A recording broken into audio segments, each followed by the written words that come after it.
Elvis Presley came from very humble beginnings and grew up to become one of the biggest names in rock and roll. By the mid-1950s, he appeared on the radio, television, and the silver screen.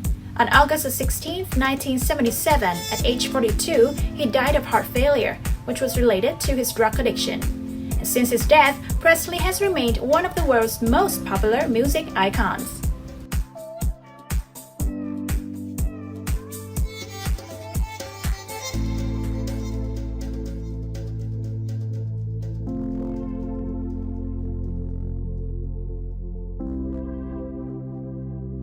Elvis Aaron Presley was born on January 8, 1935, in Tupelo, Mississippi. From very humble beginnings, Presley grew up to become one of the biggest names in rock and roll. Raised by loving, working-class parents, Presley's family had little money, and they moved from place to place frequently. He was deeply devoted to his parents, especially his mother, Gladys, and was raised to have a strong faith in God.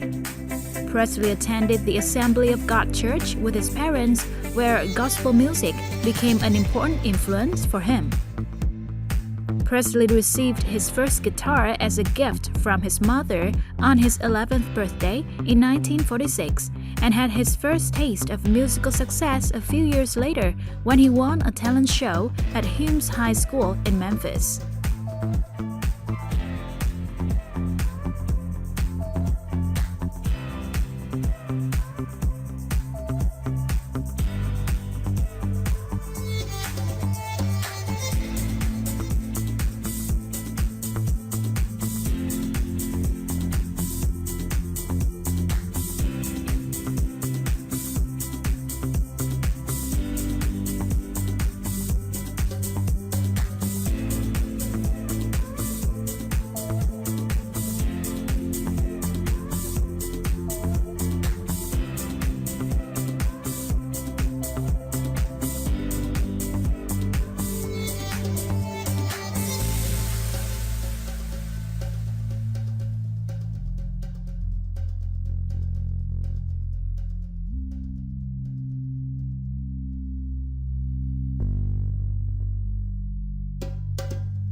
After graduating in 1953, he worked a number of jobs while pursuing his musical dream. He cut his first demo record at what later became known as Sun Studio that year, and before long, Sam Phillips, the record label owner, decided to take the young performer under his wing. Presley soon began touring and recording, trying to catch his first big break. That's So Right was Presley's first single in 1954. In 1955, Presley began to develop a following with fans being drawn to his unusual musical style, provocative gyrating hips, and good looks.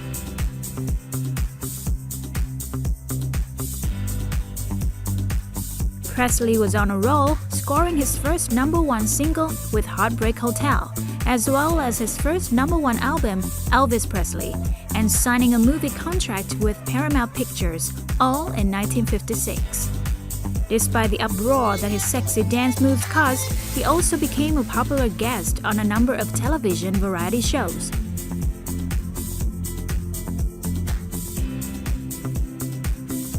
Soon, Presley was everywhere, working as a musician and actor. His first film, Love Me Tender in 1956, was a box office hit. Even a stint in the U.S. military couldn't put a damper on Presley's thriving career. He received his draft notice in 1957 and was inducted into the Army the following March. He eventually served in Germany for about a year and a half.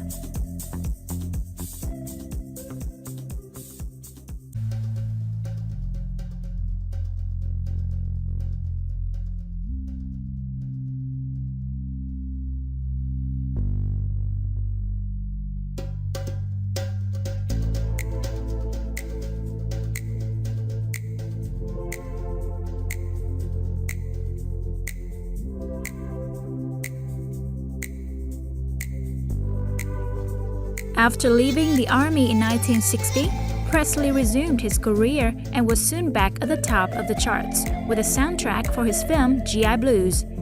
He continued recording music and acting. Though his films were often hit or miss with both critics and audiences, they brought in a profit and the soundtracks usually sold well.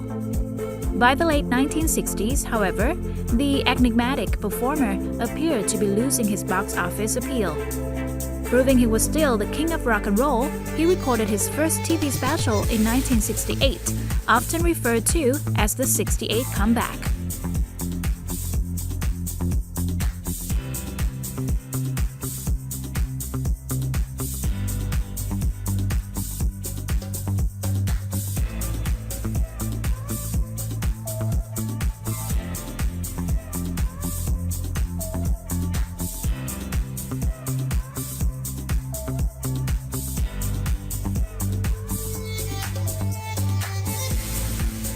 Around this time, Presley's personal life also seemed to be on an upswing. He and Priscilla wed in 1967 and had a daughter, Lisa Marie, the following year. Unfortunately, this joyous time would not last. By the early 1970s, Presley's marriage was falling apart. Presley was also wrestling with other personal problems, including a growing addiction to prescription drugs.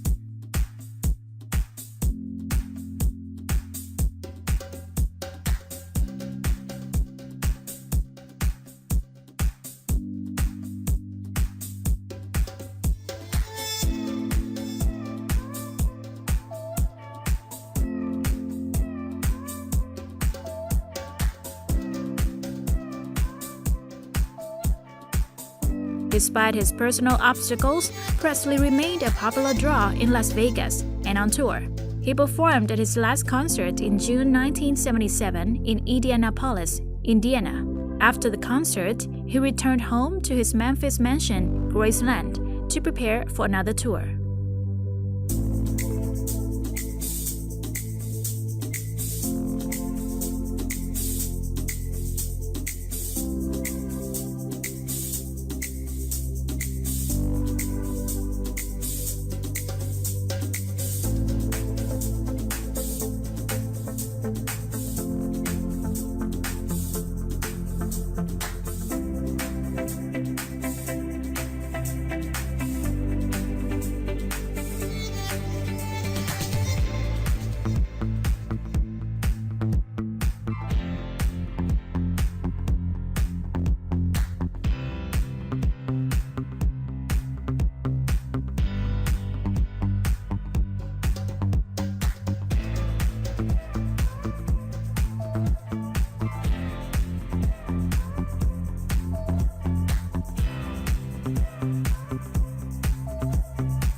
On the morning of August 16, 1977, Presley died of heart failure at the age of 42.